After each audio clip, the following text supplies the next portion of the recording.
kita mulai belajar lagi di pertemuan kedua ini ya.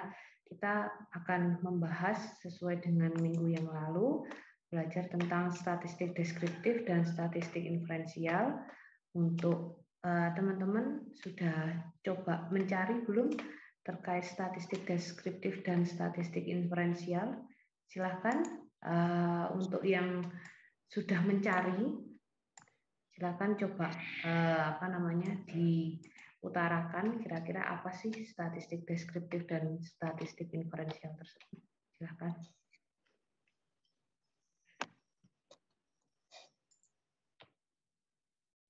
Silakan teman-teman. Kalau statistik deskriptif merupakan Helena ya. Ya, Bu.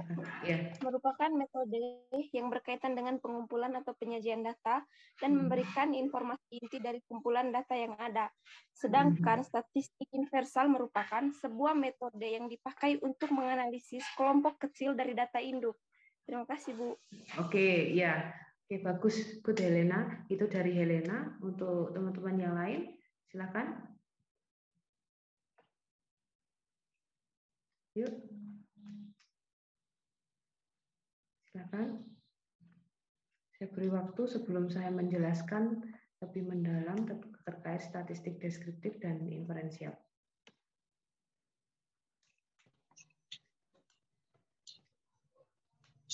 Statistik inferensial adalah alat yang digunakan ahli statistik untuk menarik kesimpulan tentang karakteristik populasi.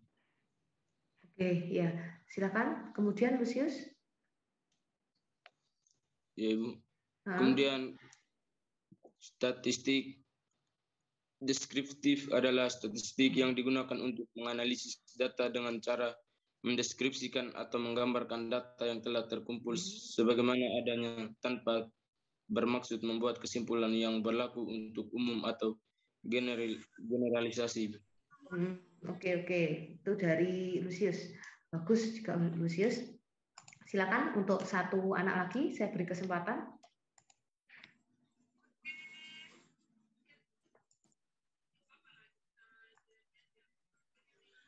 Statistik deskriptif adalah suatu ilmu yang berkenaan dengan data, sedangkan statistik secara inferensial merupakan jenis-jenis atau informasi hasil penerapan algoritma. Oke, ini yang Yohanes ya? Ya, Bu. Oke, dari ketiga teman kalian tadi ada Helena, terus kemudian ada Lucius, ada Yohanes, hampir mirip ya untuk penjabarannya kayak gitu. Nah, ada yang bisa menarik kesimpulan enggak dari tiga teman kalian tadi penjabarannya? Silakan. Prijolinus, silakan. Saya, Bu. Oh, Helena lagi. Oke, baik, silakan. Kalau untuk penjabaran umumnya, Bu, statistik deskriptif itu merupakan statistik yang mencakup informasi inti atau informasi induk dari statistik inversial, karena statistik inversial merupakan statistik yang membahas tentang pengelompokan kecil. Dia ambil dari statistik deskriptif jadi menjadi statistik inversial karena dia mengambil data dari kelompok terkecil, yaitu data dari kelompok induk, yaitu statistik deskriptif. Terima kasih, Bu. Oke, ya sama-sama Helena. Bagus jawaban Helena. Tapi akan lebih saya perjelas lagi ya dari maksudnya Helena tadi. Jadi saya sambil share screen terkait materi statistik deskriptif dan statistik inferensial ini. Nah, bahasan kita hari ini diawali dulu, baru masuk ke parametrik dan non parametrik ya. Jadi statistik deskriptif itu sesuai dengan yang sesuai yang dijabarkan teman-teman kalian tadi, kemudian juga sudah disimpulkan ya. Secara garis besar, kalau kita ngomong statistik deskriptif, itu merupakan statistik yang nantinya dia menyajikan data, kayak gitu. Kemudian dia juga nantinya mengemas data itu secara secara lebih penyajiannya lebih bagus kayak gitu. Nah, di dalam statistik deskriptif nanti itu yang pertama dia yang jelas menyajikan data, kemudian ada ukuran pemusatan data, ukuran penyebaran, kemudian ada angka indeks, deret berkala, dan peramalan. Jadi bahasan terkait statistik deskriptif itu. Jadi dia penggambaran suatu data kayak gitu secara garis besarnya. Kemudian masuk ke inferensial. Kalau inferensial ini merupakan statistik lanjutan dari deskriptif. Jadi nantinya jika dia tidak masih bisa untuk dihitung lagi ya, dihitung pengujiannya secara lebih mendetail, bisa dianalisis, itu nantinya dilanjutkan menggunakan inferensial atau inferensi ini kayak gitu. Jadi kalau deskriptif itu hanya menggambarkan data, kemudian kalau inferensi atau inferensial itu mendetailkan kembali secara lebih rinci lah kayak gitu. Nah, pembahasannya untuk inferensial itu nanti bisa di probabilitas dan teori keputusannya, metode samplingnya. Kemudian ada teori pendugaan, pengujian hipotesis atau hipotesa, ada regresi dan korelasi, kemudian yang terakhir ada statika non parametrik. Jadi memang sebelum masuk ke statika parametrik dan non parametrik, kita harus mantap dulu untuk statika deskriptif dan inferensial ini. Jadi tadi ya, jadi secara garis besar deskriptif itu hanya bisa nanti menggambarkan sebuah data. Kalau inferensial itu perhitungan yang lebih detailkan lagi kayak gitu. Analisis lebih lanjut kasarannya kayak gitu. Nah, analisisnya nanti menggunakan apa? Ada banyak untuk perhitungannya. Ada UJT, UJF, ada kemudian nanti menggunakan ANOVA, ANACOVA, terus ada lagi analisis regresi, korelasi, gitu sesuai ini ya. Ada banyak nanti pembahasannya. Oke, next saya jelaskan dulu. Nah, ini terkait statistik deskriptif. Jadi secara gamblangnya seperti ini ya. Jadi statistik yang digunakan untuk menganalisis data dengan cara mendeskripsikan atau menggambarkan data dengan apa adanya berupa karakteristik data. Kalau misalkan saya contohkan, saya singgung, saya beri contoh terkait penelitian. Misalkan ada penelitian terkait karakteristik kecelakaan lalu lintas kayak gitu ya. Di suatu jalan A, misalkan seperti itu kalau dikaitkan dengan penelitian. Nah, penggambaran suatu datanya, kalau kita ngomong karakteristik kecelakaan, jadi dalam karakteristik sendiri, itu pengukurannya ada banyak, karakteristik kecelakaan itu, ada sekitar 8 atau enggak 9, kalau diomong terkait karakteristik kecelakaan. Salah satunya itu, misal, ada terkait jenis tabrakannya, kemudian kondisi cuaca saat kejadian. Selanjutnya jenis kelamin yang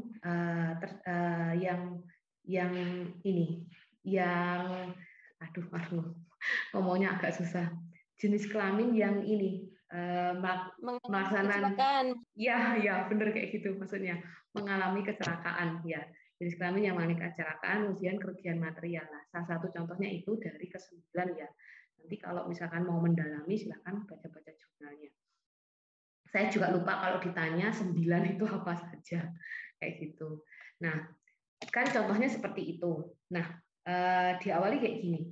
Kita mau mendeskripsikan, menggambarkan data tersebut sebab saat Pak Polisi ya kan data kecelakaan itu biasanya punya kan kantor kepolisian. Nah, kantor kepolisian itu biasanya kalau misalkan merekap suatu data, kan ada TKP ya, tempat kejadian perkara. Polisinya biasanya main ke tempat kejadian perkara itu hanya dengan membawa buku atau enggak handphone. Nah, secara garis besar karakteristik tersebut ditulis keseluruhan. Ke-9 itu ditulis keseluruhan dengan menuliskannya seperti ini, seperti paragraf kayak gini. Kan nggak menarik ya kalau kita baca. Nah, tujuannya kita menggunakan statistik deskriptif ini membahasnya nanti satu persatu. Pun juga pelaksanaan penelitian itu biasanya menggunakan rentangan sekitar 5 tahun ke belakang dari saat kita melaksanakan penelitian. Kalau kita penelitian di tahun 2022, berarti data kecelakaan yang kita butuhkan 5 tahun ke belakang. Jadi sekitar 2017 gitu, sampai 2017. Nah, kalau sampai 2017 data yang kita baca itu tulisannya kayak gini ya, 2017 sampai 2021 itu tulisannya seperti ini, misalkan statistik yang digunakan dan sebagainya. Kan pembaca itu jadi males ya, makanya tujuannya kita gambarkan, kita deskripsikan berupa diagram pie, diagram chart, terus kemudian diagram batang poligon, kayak gitu, ya poligon boleh. Nah itu agar si pembaca itu tidak bingung, jadi kelihatan. Misalkan mau melihat dulu karakteristiknya tentang jenis tabrakan kayak gitu ya. Jenis tabrakan mau saya munculkan, saya gambarkan dengan diagram pie, misalkan kayak gitu. Kalau diagram pie kan berarti nanti seenggaknya muncul presentasenya ya, presentasenya kayak gitu. Nah kemudian dari presentase tersebut untuk jenis tabrakan, di situ kelihatan tabrakannya jenisnya apa aja yang paling dominan dari tahun 2017 sampai 2022. Dari situ kelihatan tabrak sampingkah, tabrak depankah, atau tabrak dari belakang gitu. Jadi nanti kelihatan di situ, atau pecah ban atau bagaimana. Nah, nanti setelah membuat diagram tersebut kan kelihatan ya presentasenya yang banyak yang mana. Nanti si penulis itu tinggal memberikan uraian penjelasan di bawahnya diagram. Kemudian juga bisa langsung menyimpulkan dengan contoh tulisannya, misal di tahun 2017 yang paling dominan adalah kecelakaan jenisnya yang tabrak samping, misalkan kayak gitu. Kalau total keseluruhan 5 tahun ke belakang dari 2017 sampai 2021 itu misalkan tabrak depan, misalkan kayak gitu dengan total sekian persen kayak gitu. Itu ya teman-teman ya. Nyampe ya yang saya maksud ya. Nah, itu untuk secara garis besar statistik deskriptif itu cara gambarkannya kayak gitu. Kemudian saya lanjut untuk yang kedua, statistik deskriptif digunakan untuk menyajikan dan menganalisis data agar lebih bermakna dan komunikatif. Jadi dari tadi data yang kita ambil dari kantor kepolisian tadi ya kan, yang hanya tulisannya berupa uraian kayak gini ya. Kemudian kita sajikan per item, per karakteristiknya kita kelompokkan, kemudian kita sajikan lagi dengan argumen kita, penambahan argumen kita, penjelasan di uraian tersebut. Nah, ini tujuannya ya biar lebih bermakna dan lebih komunikatif, lebih mudah dibaca kan, kasarannya seperti itu gitu. Jadi bisa kelihatan persentasenya lebih ngena untuk si pembaca. Selanjutnya yang terakhir, statistik deskriptif meliputi penyajian data dalam bentuk tabel, grafik, diagram, perhitungan mean median modus, ini disebut selain perhitungan rata-rata kayak gitu ya, pengukuran tendensi sentral itu namanya mean median modus ini. Kemudian perhitungan penyebaran data yang melalui standar deviasi, perhitungan persentase dan sebagainya kayak gitu. Jadi deskriptif itu penyajiannya dalam bentuk seperti ini ya. Tadi sudah saya singgung juga. Lanjut ke inferensial. Nah, untuk inferensial ini merupakan statistik yang digunakan untuk menganalisis data sampel yang kemudian dilakukan penarikan kesimpulan inferensi yang digeneralisasikan. Ini jadi pembacaannya secara umum pada populasi tempat data itu diambil. Jadi secara garis besar inferensial ini lanjutan dari deskriptif. Jadi dia nanti sampai menganalisis menggunakan bantuan software, suatu software atau bisa pakai Excel. Dengan catatan saat menganalisis itu nantinya ada beberapa ketentuan. Misal kita menggunakan UJT. uji ITE itu ada beberapa prasyarat ya. Misalkan kalau kurang dari nilai sekian itu dinyatakan belum memenuhi syarat, atau lebih dari sekian itu bisa memenuhi syarat. Jadi untuk analisis sendiri, analisis data sampel ini membutuhkan ketelitian juga ya, karena penggunaan dari dari teknik analisis, beda teknik analisis itu akan beda untuk pembacaannya. Makanya saya sarankan kalau teman-teman ingin menggunakan inferensial ini atau inferensi ini, saya sarankan tetap ada rujukan dari buku, karena nanti pembacaannya, rule-nya, hitungannya itu lebih mudah kayak gitu. Nah, saya biasanya pakai bukunya Singgi Santoso dengan judul Statistik Parametrik dan Non-Parametrik seperti itu. Nah, untuk pembelian buku sendiri, untuk biar lebih murah ya, untuk anak-anak mahasiswa, kalangan mahasiswa biasanya ke Wilis, ke daerah Wilis itu buku-buku bekas, tapi saya rasa masih bagus. Saya juga sering beli di sana daripada membeli di Gramedia atau di di Togamas kayak gitu. Nanti kalau misalkan saya ini coba cari nantinya e-booknya, kebetulan saya belum coba cari e-book punyanya Singgi Santoso ini. Kalau misalkan ada nanti saya share, tapi kalau belum ada silahkan coba cari di Wilis ya. Itu lebih murah untuk harganya, dan juga kualitasnya juga not bad lah. Saya biasa beli buku-buku juga di situ. Jadi uangnya nggak terlalu banyak, tapi bisa dapat buku banyak gitu. Itu untuk inferensial. Saya lanjutkan. Statistik inferensial sendiri ini sering disebut juga dengan statistik induktif atau statistik probabilitas, sebab dia nanti outputnya itu menganalisis lebih detail. Jadi ngomongnya kayak gitu. Nama lainnya ya induktif atau statistik probabilitas. Nah, jenis statistik inferensial sendiri itu merupakan statistik parametrik dan non parametrik. Tapi kalau misalkan saya ngomong sih enggak kok hanya inferensial saja ya, tapi deskriptif juga bisa disebut ke statistik parametrik, karena deskriptif sendiri nantinya itu bisa melihat sebaran data. Jadi dari deskriptif itu bisa melihat sebaran data yang tersebar itu bisa lebih sudah rata apa belum. Kan persebaran data itu dilihat dari bentuk kurvanya ya. Kalau kurvanya melengkung tinggi kayak gitu, berarti datanya kanan kirinya rata, itu tersebar dengan rata kayak gitu. Itu untuk statistik parametrik. Nah, saya lanjutkan untuk tujuan penggunaan statistik. Ini ada beberapa.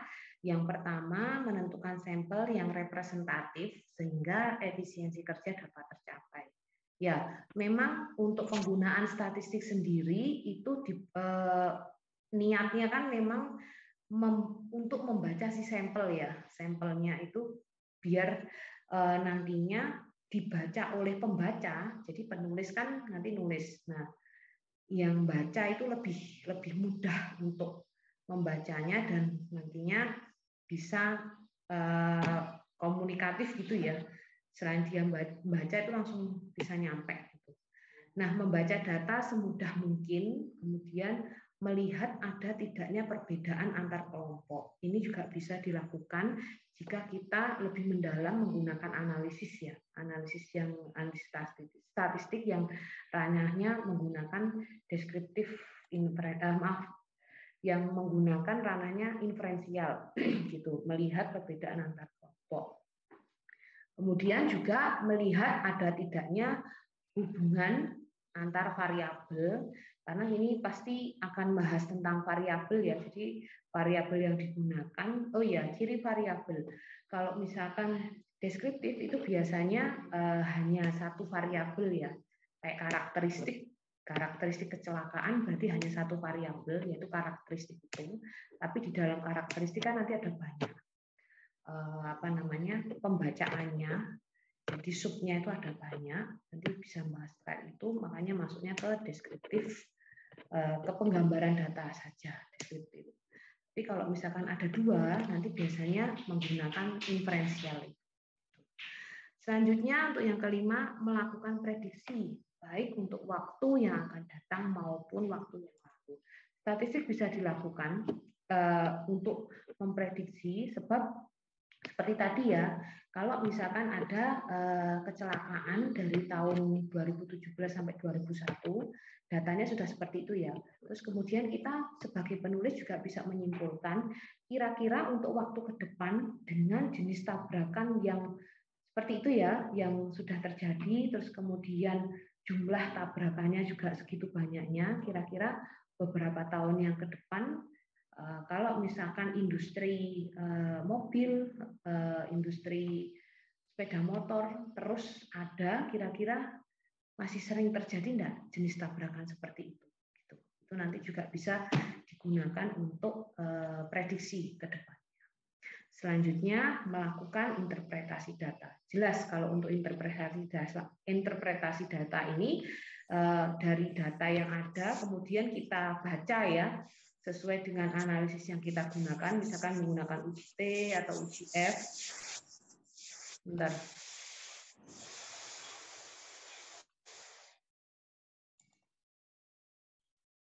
Oke, bentar ya. Jadi interpretasi data ini tergantung dari analisis yang digunakan. Kalau misalkan menggunakan uji T, jadi nanti ada ketentuannya pembacaannya, pun juga dengan uji F itu ada ketentuan pembacaan. Beda cara analisis, pasti akan beda cara menginterpretasi pembacaan datanya. Kayak gitu. Pasti itu pembacaan data. Nah, ini sudah saya tulis di Google Classroom. Ada tugasnya, nanti silakan teman-teman baca ya. Untuk ini membuat resume, nanti teman-teman membuat resume terkait deskriptif dan inferensial. Nah, sebelum masuk ke statistik parametrik dan non parametrik, sampai di sini ada yang ditanyakan terkait ini statistik deskriptif dan inferensial. Saya buka sesi tanya jawab, silakan. Ya, Bu. Herlianto, silakan. Mau tanya? Tidak ada. Oke, yang lain silakan. Ada. Pas. Yang ada saja, silakan. Pas.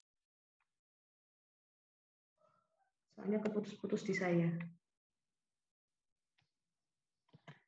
Di kelas sebelah tadi rame yang tanya terkait statistik deskriptif dan inferensial ini. Silakan, saya beri waktu. Iya, Bu. Bu.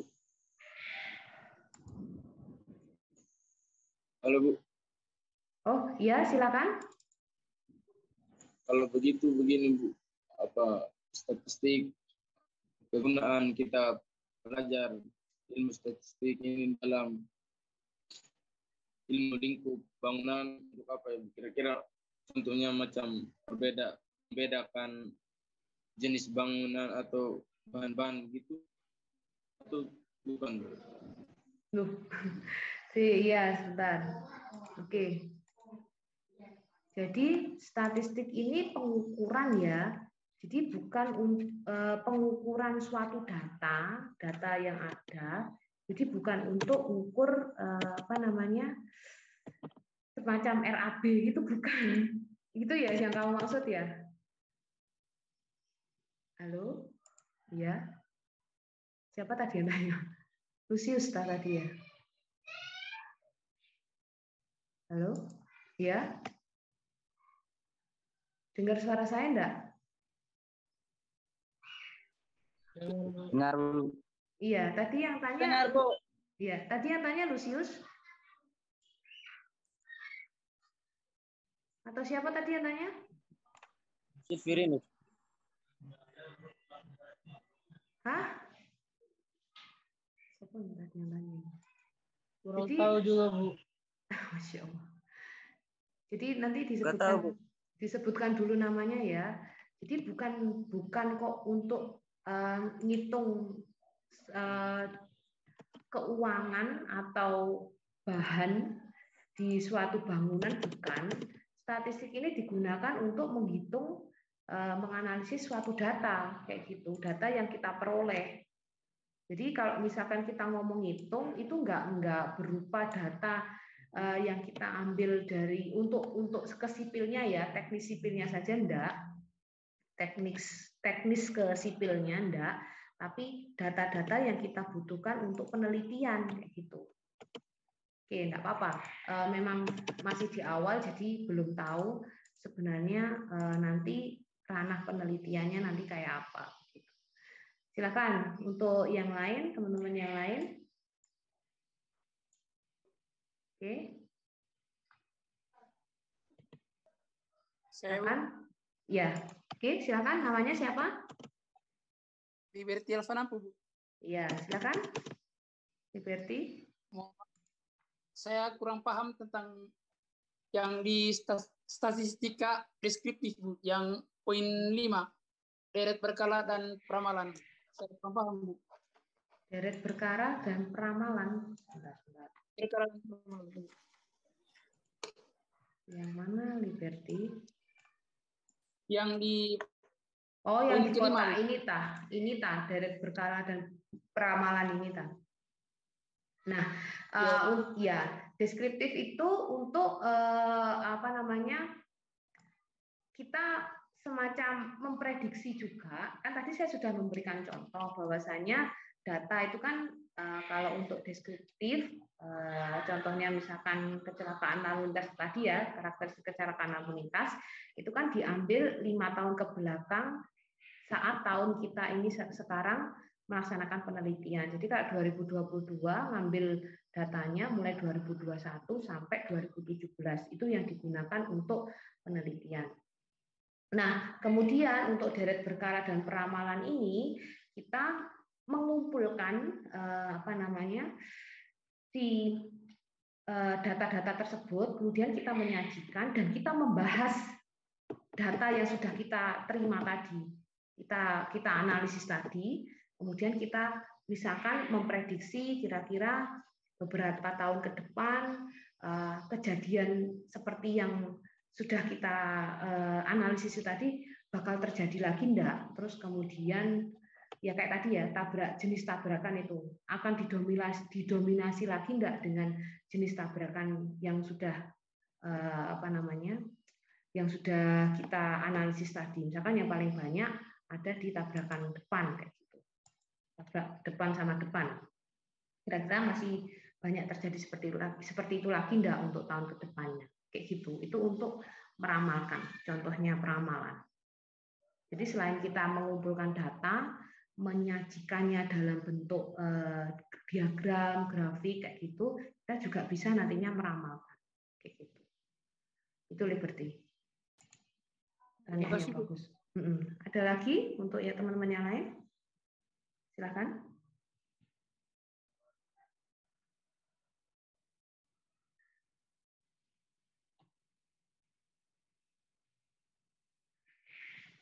Silakan, saya buka sesi tanya jawabnya.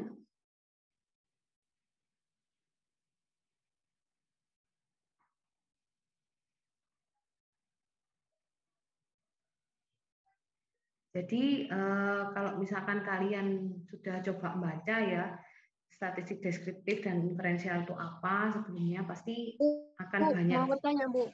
Ya, silakan. Kalau perbedaan penyajian data dalam bentuk grafis dan bentuk numerik pada data statistika deskriptif itu, Bu, apa ya, Bu? Soalnya tadi yang saya baca di Google, Bu, ada perbedaan penyajian datanya antara penyajian data dalam bentuk grafis dan juga numerik. Perbedaannya apa, Bu? Ya. Oke, terima kasih Helena. Tanyaan yang bagus. Jadi penyajian data dalam bentuk grafis dan numerik maksudnya nanti data tersebut itu bisa berupa tabel ya. Kalau numerik berarti kita ngomong numerik itu all about angka, berupa angka kayak gitu Helena. Kalau misalkan grafis itu nanti tampilannya akan berupa diagram tadi. Ada yang diagram batang, diagram pie, diagram ini apa namanya ya, diagram garis kayak gitu ya. Nah, kalau misalkan numerik itu hanya berupa angka, jadi misalkan nomor, terus kemudian nama kejadian, terus jumlahnya, kira-kira jumlah kejadian dalam 1 tahun itu ada berapa untuk angkanya kayak gitu. Itu untuk numeriknya, Helena. Oke, silahkan yang lain. Ada lagi?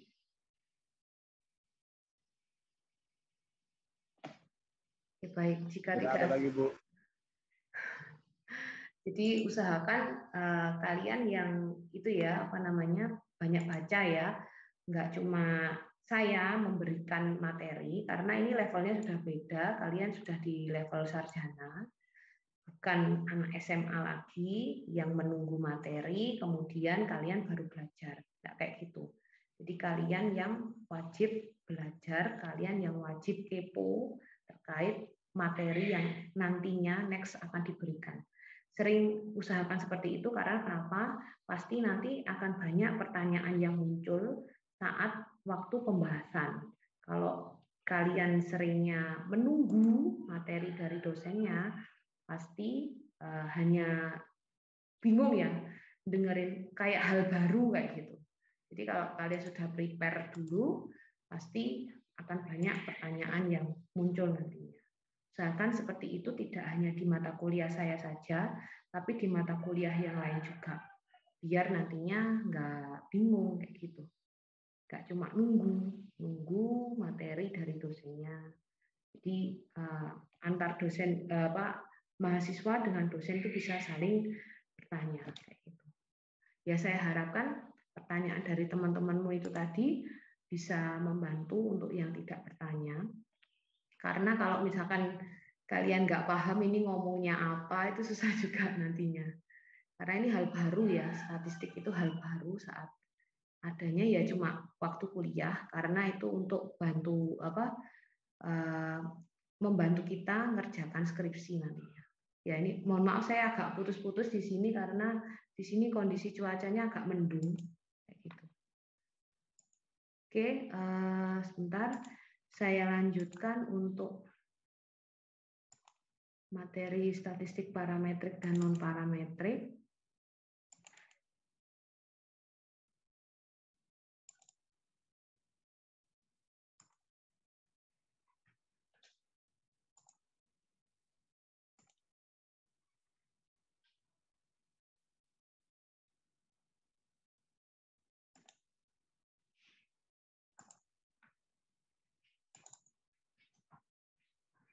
Untuk materi statistik dan parametrik dan non parametrik ini sudah saya unggah juga di Google Classroom.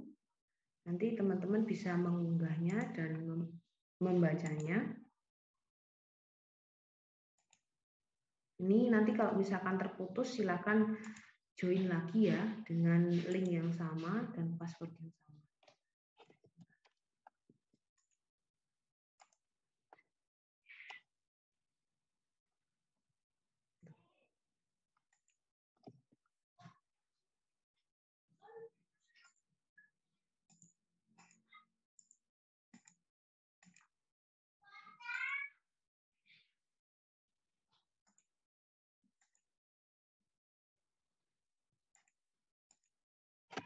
Ini untuk statistik parametrik dan non-parametriknya merupakan lanjutan dari statistik deskriptif dan inferensial.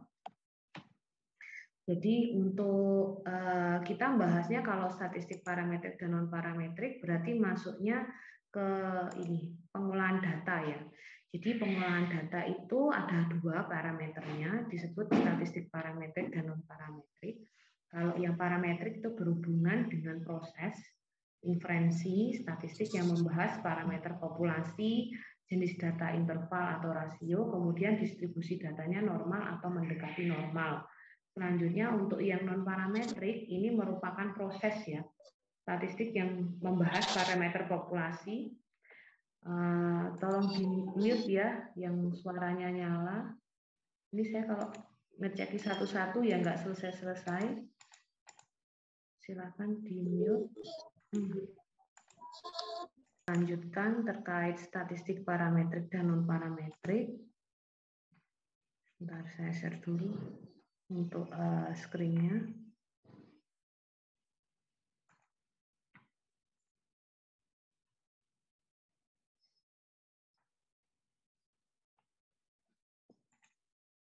Nah, ini untuk tadi statistik parametrik dan non-parametriknya. Bahwasannya untuk non-parametrik sendiri itu merupakan proses statistik yang tidak membahas parameter populasi, kemudian jenis datanya akan selalu nominal atau ordinal, distribusi data tidak diketahui atau tidak normal. Jadi ciri-cirinya gini ya, jadi secara garis besar parametrik itu pakai datanya interval atau rasio. Kalau untuk non-parametrik kita bisa pakai nominal atau ordinal. Kemudian masuk ke variabel. Kalau berdasarkan variabel, variabel itu ada dua, namanya univariat dan multivariat. Secara garis besar kalau univariat itu kita nantinya ngukur cuma satu variabel saja kayak gitu.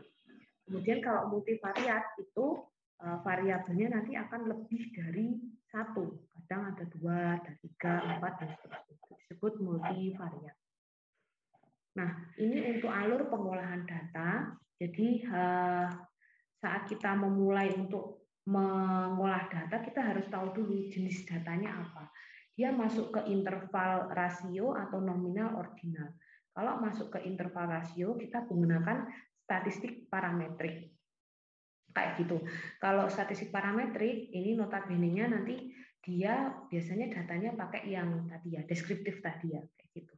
Kalau nominal ordinal biasanya pakai non parametrik karena nanti dia akan menganalisis lebih dalam menggunakan angka-angka tersebut, biasanya pakai statistik non parametrik.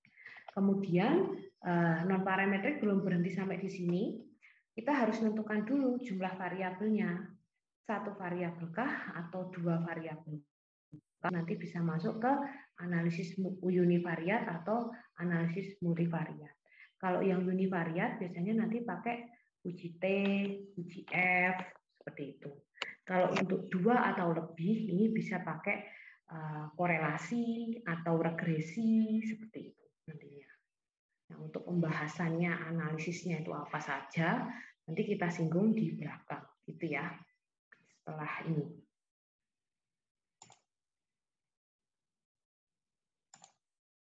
Nah, kita masuk ke penyajian data. Nah, ini tadi yang ditanyakan Helena ya.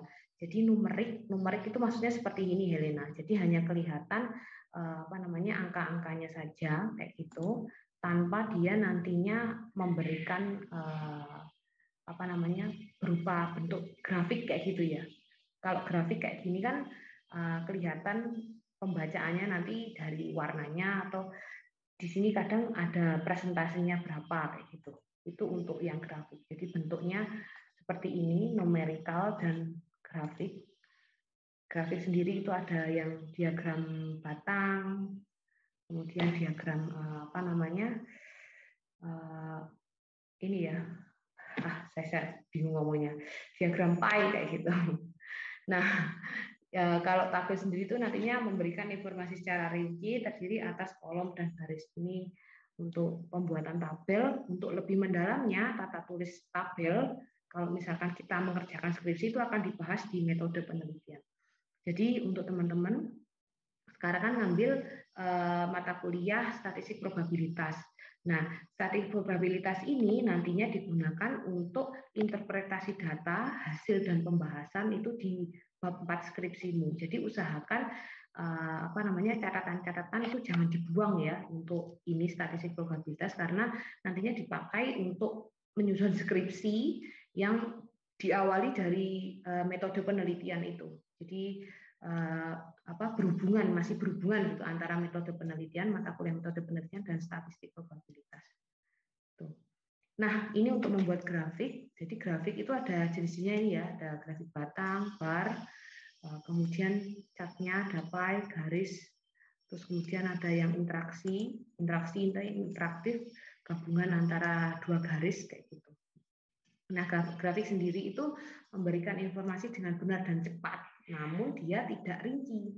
Kayak tadi saya sudah memberikan contoh yang jenis tabrakan tadi ya, misalkan tabrakannya jenis tabrakan depan, samping, dan seterusnya itu ada tulisan presentasenya kayak gitu ya. Di lingkarannya itu kan ada tulisan presentasenya kayak gitu. Namun untuk penjelasannya perlu menggunakan uraian, bentuk uraian yang ada di bawahnya, karena dia belum rinci. Seperti contohnya kayak gini. Kalau misalkan ada suatu grafik, ini ya, saya coret-coret sini, ini misalkan 5%, ini ada 2%, ini ada 7%, kemudian ini ada 8% misalkan. Kadang kalau grafik dimunculkan ini beda warna ya, beda tempat, beda warna. Ada yang saya simbolkan dengan digaris atau dibuat polkadot, terus dibuat garis yang ke samping gini atau yang mendatar. Tapi ini kalau garis ya, kalau misalkan warna itu nanti bisa seperti yang sebelumnya tadi. Terus kemudian di sini yang di bagian bawahnya ini perlu diberi uraian, misalkan jenis tabrakan, jenis tabrakan terbanyak, misalkan terbanyak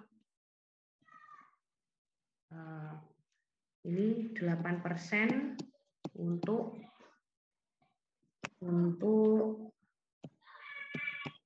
tabrak samping, misalkan seperti itu untuk tabrak samping. Nah, jadi si grafik ini grafik ya, semua grafik ya. Jadi dianya itu belum bisa langsung memberikan jawaban gitu kalau kita lihat, cuma kelihatan presentasinya aja kan ya. Kita perlu, si pembaca perlu membaca uraian di bawahnya agar bisa tahu, oh ini 8% itu untuk grafik yang menggambarkan apa sih, kayak gitu. Biasanya perlu membaca uraian dulu baru kita nantinya tahu. Itu untuk grafik ya. Ini ada gambar-gambarnya untuk grafik. Nah, ini gambar grafik batang, grafik garis, grafik pie-nya, interaksi ini gabungan antara dua. Kayak gitu. Jadi kalau gabungan dua kayak gini kelihatan nanti yang mengalami penurunan di tahun berapa, atau mengalami peningkatan di tahun berapa untuk tabrakan sampingnya, kayak gitu. Dengan jenis tabrakan yang lain. Nah, kita masuk ke frekuensi. Sebelum masuk ke frekuensi, sebelum masuk ke perhitungan min median modus ya, biasanya masuk ke frekuensi ini dulu. Ini merupakan banyak data dalam untuk satu kelompok yang diklasifikasikan. Nanti coba dipahami dulu sambil dibaca materinya ini ya. Untuk frekuensi perhitungannya nanti bisa seperti ini untuk hitungannya. Nah, ini pengelompokan data, interval atau rasio, dan menghitung banyak data dalam satu kelompok atau cara mengklasifikasikannya. Nah, frekuensinya ini buat rentangan kayak gitu ya. Jadi ada usia 20 sampai 35. Kira-kira untuk penjabarannya yang lebih mudah itu gimana sih? Jadi kita membuat rentangan. Misalkan 20 sampai 21 itu ada sekitar 11 ya ini ya nambahnya 6 sama 5.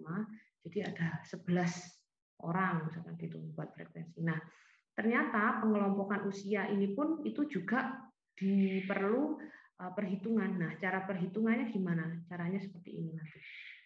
Misalkan nanti coba teman-teman sambil disesuaikan dengan cara menghitungnya. Kemudian ini untuk ukuran tendensi sentral. Jadi kita masuk ke rata ya. Rata itu berarti min-nya, cara ngitungnya. Jadi perlu dijumlah dulu ke semuanya, baru nanti dibagi dengan frekuensinya. Nah, kita masuk ke median. Median ini nilai tengah. Nilai tengah kalau misalkan ini ada 11, nilai tengahnya jelas di tengah-tengah itu kisaran yang ke-6 ya, urutan yang ke-6. Tapi kalau nilainya itu ada genap, ada 9 seperti ini kan berarti tengahnya nanti ada 2 ya. 5 dan 6. Caranya gimana? Kita menjumlahkannya dulu baru dibagi dengan 2. Itu untuk median kalau misalkan tengahannya itu ada 2 kayak gitu ya. Selanjutnya ini untuk modus. Modus itu nilai yang sering keluar. Kalau contoh nilainya seperti ini kan kelihatan pasti angka 5 yang sering keluar ya. Kayak gitu. Jadi intinya modus untuk menghitung nilai yang sering keluar, frekuensinya yang paling banyak keluar itu berapa. Nah, statistik deskriptif itu nanti juga kita bisa melihat persebaran data kayak gini ya. Ini persebaran data. Kalau misalkan kita mencoba menghitungnya pakai bantuan software SPSS, data frekuensi angka yang muncul itu berat ke kiri atau berat ke kanan. Kalau kayak ini kan kelihatan dominannya yang ada di bagian kanan saya ya. Kalau dari kalian sama nggak sih? Mirror ya biasanya kirinya. Ini kanan saya lebih banyak di sini, lebih tinggi di sini daripada yang di sebelah kirinya. Kayak gitu. Nah, ini untuk pembacaannya seperti ini. Kurva positif apabila rata-rata hitung lebih dari modus atau median, dan kurva negatif apabila rata-rata hitung kurang dari modus atau mediannya. Nah, ini nanti silakan teman-teman juga buat resume terkait statistik parametrik dan non-parametrik, kemudian juga mencari bahan diskusi, materi populasi, dan sampel. Jadi nanti sebelum masuk ke materi populasi dan sampel, seperti biasa saya akan membuat pertanyaan, kira-kira apa sih populasi, apa sih sampel. Kayak gitu, kayak tadi ya, yang statistik deskriptif dan inferensial tadi. Oke, sampai di sini ada yang ditanyakan terkait statistik deskriptif, statistik inferensial, statistik parametrik, dan non-parametrik. Silakan saya buka sesi tanya jawab.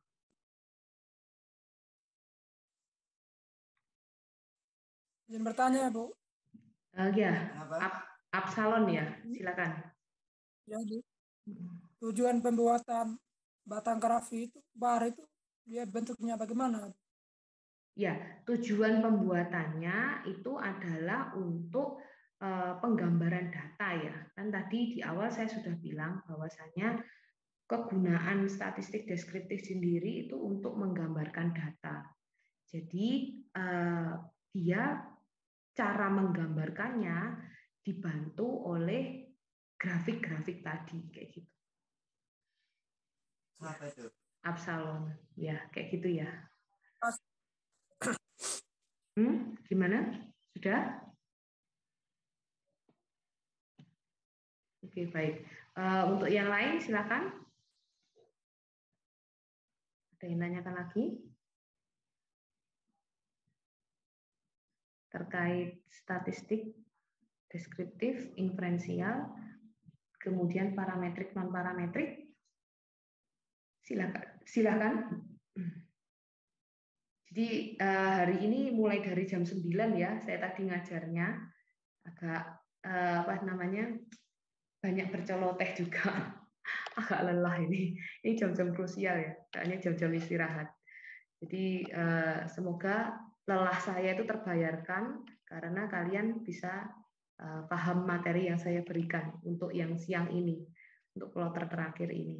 Jadi saya harapkan kalau memang belum paham, silahkan tanya mumpung ini masih dalam sesi tanya jawab kayak gitu ya. Jadi jangan disia-siakan untuk pertemuannya. Silakan teman-teman.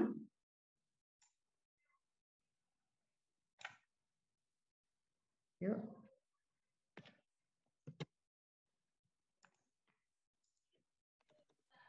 Ada, Bu. Oke, silakan. Ini yang tanya siapa ini? Sebentar. Maria Cindy Alfionita. Oh iya, Maria. Silakan Maria. Baik, Bu. Di sini saya ingin bertanya contoh dari cara kerja statistik parametrik dan non-parametrik itu bagaimana ya, Bu? Oke, baik. Pertanyaan yang bagus dari Maria. Cara kerja statistik parametrik dan non-parametrik. Jadi, kalau kita ngomong statistik parametrik dan non-parametrik, kita kan perlu tahu dulu statistik yang di awal dulu ya, deskriptif dan inferensialnya dulu. Kalau kita ngomong deskriptif, itu kan penggambaran data, biasanya kita menggunakan yang parametrik. parametrik sendiri ini itu nggak terlalu crowded ya, serumit yang non parametrik sebab hanya menggambarkan data.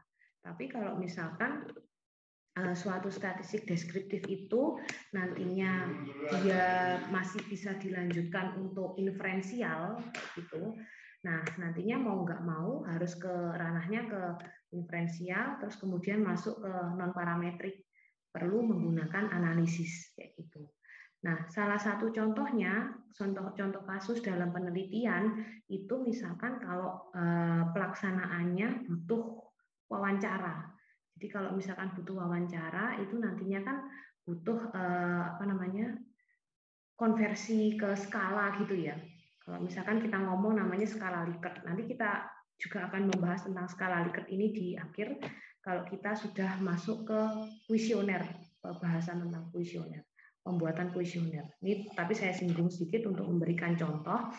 Jadi untuk skala Likert sendiri itu ada rentangan nilainya 1 sampai 5 atau bisa pakai 1 sampai 4 yang isinya puas, tidak puas, cukup puas itu loh. Itu kalau dikonversikan ke numerik, ke ya kata Helena tadi ya, numerik ya, itu bisa berupa angka tadi kayak gitu. Nah, perhitungannya cara menganalisisnya gimana? Dia tidak bisa kalau hanya menggunakan deskriptif. Kalau hanya menggunakan, kalau deskriptif kan maksudnya nanti parametrik ya.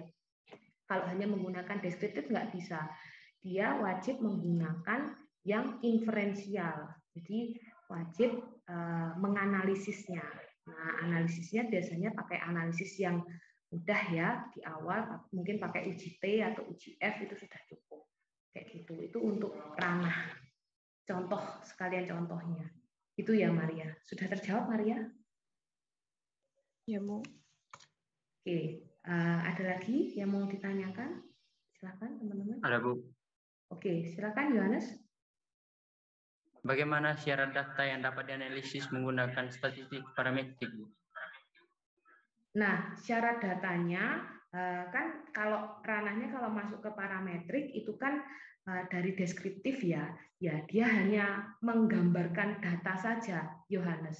Jadi tidak perlu sampai nanti itu masuk ke univariat atau multivariat untuk variabelnya enggak sampai seperti itu. Dia hanya menggambarkan data yang ada aja. Jadi ngambil data, kemudian digambarkan, digolongkan. Kayak tadi contohnya kalau karakteristik itu, karakteristik kecelakaan itu apa aja, kemudian digolongkan. Sudah tinggal itu toh. Itu untuk yang parametrik. Gitu ya Yohanes. Ngerti, Bu. Oke. Next, ada lagi yang mau ditanyakan? Silakan teman-teman. Yuk, saya buka sesi tanya jawab lagi. Ini masih ada waktunya, jadi silakan dimanfaatkan.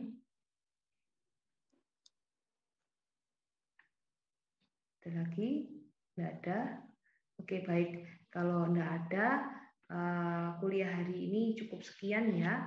Nanti teman-teman silakan coba dikerjakan tugasnya terkait resum, membuat resum, statistik deskriptif, inferensial, kemudian parametrik non parametrik. Nah, di situ nanti teman-teman juga bisa memberikan contoh-contohnya biar lebih mengena ya. Jadi kalau misalkan membuat resum itu jangan hanya memberikan pengertiannya saja, tapi silakan beri contoh sekalian. Itu nanti kalian bisa dijadikan arsip ya buat kalian. Kalau misalkan mau mencari untuk bahan saat nanti metode penelitian itu lebih mudah kayak gitu. Jadi usahakan memang ngerjakannya benar-benar yang bagus, nggak cuma memberikan pengertian. Saya seringnya tugas dari teman-teman itu dari mahasiswa itu kalau membuat resum itu hanya sebatas pengertian, kayak gitu salah kaprah ya. Jadi jangan sampai seperti itu. Saya cuma sebatas pengertian. Saya harapkan nggak kayak gitu. Soalnya memang kalau dari penilaian ya jelas ya mana yang niat sama mana yang enggak ya pasti beda untuk nilainya.